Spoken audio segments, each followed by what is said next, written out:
இன்னைக்கு நீங்க ஒரு இடத்த வாங்கல அப்படின்னா நாளைக்கு உங்க பசங்க 10 மடங்கு காசு கொடுத்தாதான் அதே இடத்த வாங்க முடியும்.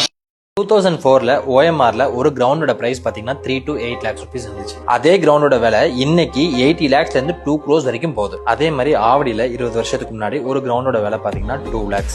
இன்னைக்கு 35ல இருந்து 80 lakhs வரைக்கும் போகுது. அதே மாதிரி திருநெல்வேலியில இட்டேரின்னு ஒரு ஏரியா இருக்கு. அங்க பாத்தீங்கன்னா ஒரு கிரவுண்டோட விலை தான் 20,000 கூட போகாது. ஆனா இன்னைக்கு பாத்தீங்கன்னா 20 லட்சம் வரைக்கும் போகுது. இப்படி அப்ரிசியேஷன் பாத்தீங்கன்னா நீங்க நினைச்சு பார்க்காத அளவுக்கு பயங்கரமா ஏறிட்டே போயிட்டு இருக்கு. ஆனா சேலரி 10 வருஷத்துல எந்த அளவுக்கு அதிகமா இருக்குன்னு கேட்டீங்கன்னா அதை யோசிக்கலாம் செய்யாதீங்க. யோசிச்சா கண்டிப்பா நீங்க தான் கஷ்டப்படுவீங்க. என்னடா இப்படிலாம் சொல்றேன் அப்படின்னு டிமோட்டிவேட் பண்றான்னு நினைக்காதீங்க. உங்க சேலரி அதிகமாகுதோ இல்லையோ லேண்டோட பிரைஸ் கண்டிப்பா டபுள் ட்ரிபிள் சொல்ல முடியாத அளவுக்கு ஏறிட்டே போயிட்டு இருக்கு. இந்த மாதிரி நீங்க லேண்டை நாளைக்கு வாங்கிக்கலாம், நாளைக்கு வச்சு வாங்கிக்கலாம், இல்ல அடுத்த வருஷம் வாங்கிக்கலாம், இப்படி நீங்க போஸ்ட்பான் பண்ணிட்டே போயிட்டு இருந்தீங்கன்னா நான் சொல்ற மாதிரி உங்க பசங்க தான் அது 10 மடங்கு அதிக விலையில கொடுத்து வாங்கக்கூடிய சூழ்நிலை வரும். இது இன்வெஸ்ட்மெண்ட் இல்ல, உங்க கடமைன்னு இப்ப புரிஞ்சிருக்கும்னு நினைக்கிறேன்.